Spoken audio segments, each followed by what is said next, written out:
If you feel like you are a good person, but still bad things happen to you and there are bad people all around you, here are two reasons for that. The first reason is that bad people do bad things to good people. They will not do bad things to bad people because bad people don't have any conscience, right? But good people have morality, they have their image in society, reputation, etc. So good people will not take revenge. Good people will not try to do anything against bad people or people who have wronged them. Second thing is, good people wear their identity on their sleeves. So it's very easy for bad people to find out who they can hurt and how easily. So the solution is very simple. For the first reason, if you believe that you're a good person, what you need to do is identity expansion. Find out how you define your identity and every day make an effort to break or push the boundaries of that identity. I have a very simple technique that you can use to do this, so I'll link that in the description box below. The second thing is, do not wear your identity on your sleeve. If people know what is your identity, they know the boundaries or the limitations you have, and know they will be able to predict what they can do to you and how you will react back.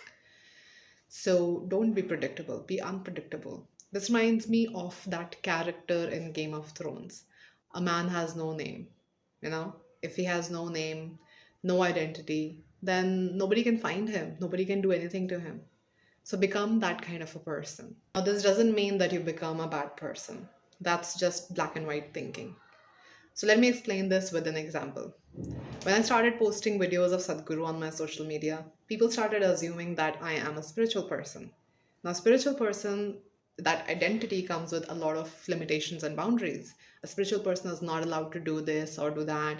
A spiritual person has to do this or do that, whatever, right? But I'm not a spiritual person. That's not my identity. So one day, what happened is I was eating prasadam with a spoon, and this lady comes up to me and she said, "You are not supposed to. It's a sin to eat prasadam with a spoon. You're supposed to know that you're a spiritual person." And I'm like, "Please tell me which scripture says that eating prasadam with a spoon is a sin." And she says that no, spoons were not invented back then. No scripture says that. And I'm like, I'm not a spiritual person. I'm just a beginner. I only know the things that the scriptures say and that my guru says. So I don't know what you're saying.